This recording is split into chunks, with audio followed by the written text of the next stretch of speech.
Vote এসেছে, এখন কেন সোনার আংটি, সোনার গলার হার এসব পরে আছেন?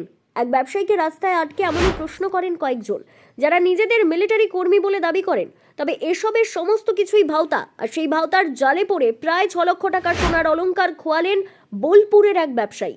বোলপুরের 22 নম্বর ওয়ার্ডের কালিকাপুর বিদ্যাসাগর পল্লীর বাসিন্দা ব্যবসায়ী অশোক মণ্ডলের সঙ্গে শনিবার এমন ঘটনা ঘটে। ঠিক কি ঘটেছিল তার সম্পর্কে তিনি জানিয়েছেন।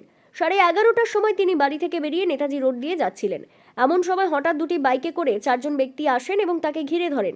তারা কারা জানতে চাইলে ওই ব্যক্তিরা নিজেদের মিলিটারি কর্মী এবং নির্বাচনের সময় নিরাপত্তার জন্য নাকা চেকিংয়ে যুক্ত বলে দাবি করেন। তারা অশোক মণ্ডলকে বলেন, এই সকল সমস্ত সোনার গয়না এখনই খুলে নিজের পকেটে ভরে নিন। অশোক কুমার মণ্ডল এসব শুনতেই হতভম্ব হয়ে পড়েন এবং তারপর সেসব খুলে পকেটে ঘুরতে যাবেন। তখনই ওই ব্যক্তিরা বলেন, আমরা সাহায্য করছি। সাহায্যের নাম করে ওই ব্যক্তিরা একটি কাগজের মধ্যে নকল সোনার আংটি ও গলার হার ধরে অশোকবাবুর হাতে ধরিয়ে দেন। তারপর তারা চলে যান।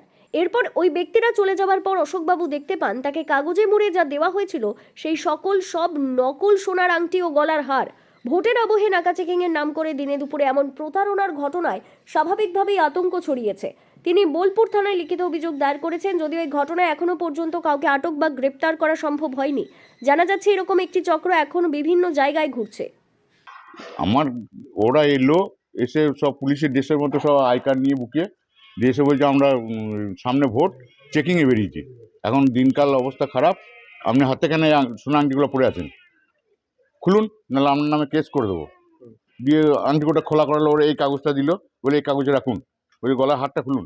গলার হারটা দেখতে পেয়েছি, আমার ভেতর ঘর খেলে এই গেঞ্জি পড়েছিলাম, দিয়ে গলার হারটা বলে এই কাগজেই রাখুন। দিয়ে ওদের আরও 5 জনা ছিল, সব একবারে সেট হয়ে সঙ্গে সঙ্গে অরিজিনালটা নিয়ে নিল, 3 কাটাগুলো আমার হাতে ধরিয়ে দিয়ে বলে তাড়াতাড়ি পকেটে ভরুন, বাড়ি চলে যান। আচ্ছা, আপনি কি বুঝতে পারেন যখন একদম আমাকে তো পুরো আমাকে বলে আমরা এই মিলিটারি অফিস থেকে এসেছি, একদম আমাকে ভয় ধরিয়ে দিল। ওই বিষয়ে একটা লিখিত দরখাস্ত দিয়ে এসেছি, আমরা লিখিত একটা নাম দিয়ে এসেছি। কি বলেছে? বলেছে আমরা ওদের ইরানি টিম ঢুকেছে 6-7টা লোক নিয়ে, আমরা সব ঘুরছি ওদেরকে ধরার জন্য। এরকম টিম ঢুকেছে? হ্যাঁ। কি চাইছেন তাহলে এখন? আমি চাইছি প্রশাসন যদি মনে করে ওগুলোকে ধরবো, প্রশাসন মনে করলে সবগুলাই ধরতে পারবে। ওরা বোলপুরই আছে, বোলপুর থেকে বেরিয়ে যায়নি। কেমন দেখতে বা কিরকম বর্ণনা? সব ইরানি লোকের মতো, পাকিস্তানি লোকের মতো পরিষ্কার পরিষ্কার লম্বা করে সব আর বুকে আই কার্ড। আমাদের সাধারণ মানুষের পক্ষে বেরোনো খুব মুশকিল। মেয়ে ছেলে, আমরা তো বেটা ছেলে, মেয়ে ছেলে বেরোনো কোনো বেরোতেই পারবে না মেয়ে ছেলেরা।